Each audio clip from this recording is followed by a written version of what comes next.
Hello again, Worthington Juniors reviewing for your MCA. This lesson is all about sample size and the margin of error and the effects they have on each other.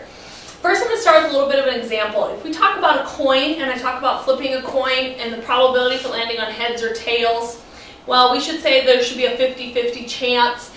50% of the time it should land on heads, 50% of the time it should land on tails. Right? Well, let's try a little example here. If I'm to toss this coin 10 times, and I keep track of how many times does it land on heads and how many times does it land on tails, let's see what happens. I'm going to toss the coin 10 times. 1, 2, 3, 4, 5,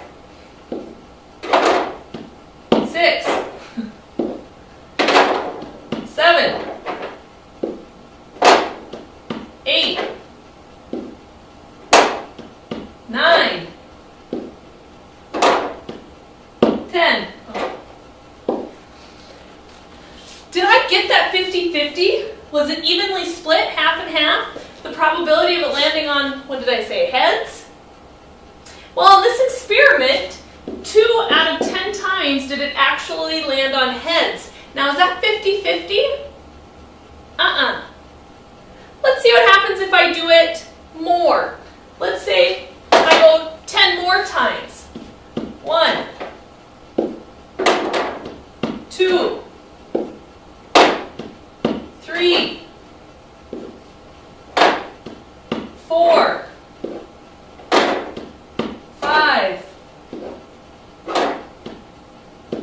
6, 7, 8, 9,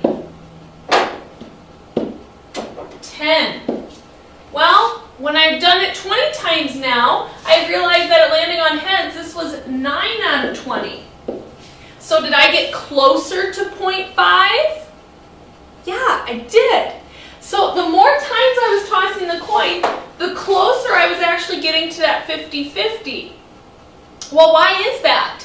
There's actually something called the law of large numbers. It says the more times you repeat an experiment, the closer that experimental probability gets to the real probability. So all of this ties into sample size and margin of error. So my sample size when I had just 10 tosses was not as accurate as when I had a sample size of 20 and I tossed the coin. I was closer to that 50%. My error was smaller. So there are some formulas that lead to the margin of error that you're not going to be expected to memorize, but you should memorize how they affect each other. And what I want you to remember is that your margin of error will increase, meaning you will be farther off and you will have a greater chance of being wrong if you have a small sample size, if your sample size decreases. And vice versa. You can make the margin of error get smaller, like I did with the coin, if you increase your sample size. So honestly, the relationship between the margin of error and the sample size on a very basic level is pretty easy to remember. Your error is going to go up if your sample size goes down.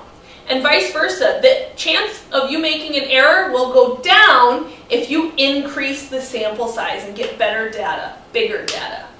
Okay, so keep that in mind. The relationship between sample size and margin of error is inverse. They're opposites. Okay, good luck.